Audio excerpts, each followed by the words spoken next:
Goeiemôre vriende in ons Here Jesus Christus. Ons is in 'n nuwe dag en wat 'n voorreg om hierdie mooi dag in die naam van ons Here te begin. Hartlik welkom by die oggendoordenkings van Uit die Woord Digitaal. Ek is Dominee Adriaan Swart en dit is my heerlik om hierdie mooi dag saam met jou in God se teenwoordigheid te wees. Kom ons luister vanmôre na Kolossense 2 vers 8. Paulus skryf: Pas op dat niemand julle van hom af wegvoer deur teorieë en argumente wat misleidend is nie.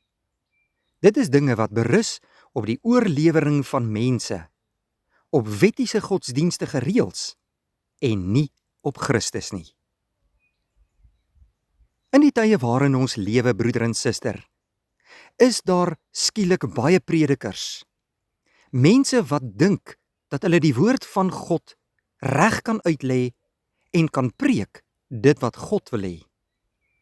Hoe moet ek en jy 'n boodskap gaan toets of dit suiwer is? Of dit volgens God se wil is?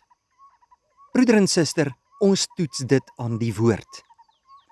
Ek en jy kan nie 'n ander boodskap navolg as dit wat Jesus Christus vir ons nagelaat het in sy woord nie.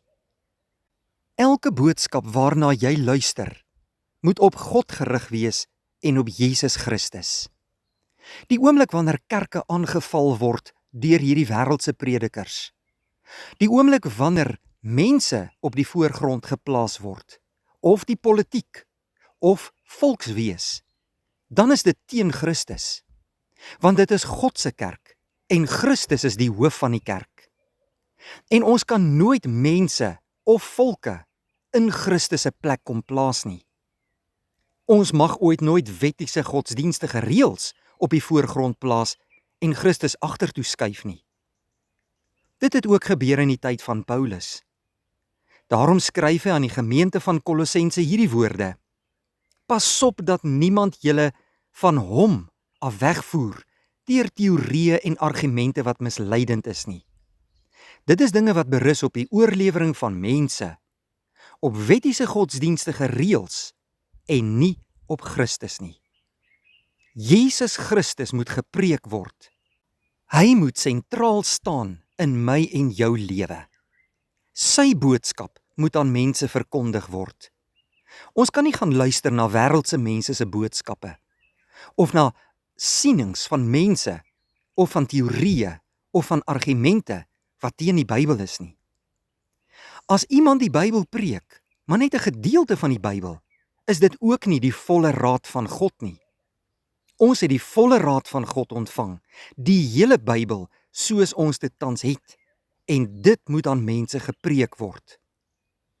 Ek en jy moet baie mooi gaan luister na wat die Here vandag van ons vra, en ons moet vreemde stemme van die wêreld gaan toets of dit suiwer is en of dit Bybels is. Vra ook die Here om deur sy Heilige Gees jou verstand helder te maak, dat jy die dwaalings kan raak sien, of die valse profete kan uitwys. En maak seker dat die boodskap waarna jy luister, werklik God se wil vir jou lewe is, wat hy volgens sy woord aan ons kom bekend maak. Kom ek en jy bid vandag vir wysheid, om die regte pad te loop, en ons vra dat die Heilige Gees ons so sal oortuig, dat ons kan onderskei tussen dwaling en waarheid, en dat ons altyd getrou aan God en sy woord sal bly. Kom ons bid saam. Here, baie dankie dat ons hierdie nuwe dag in U naam kan begin.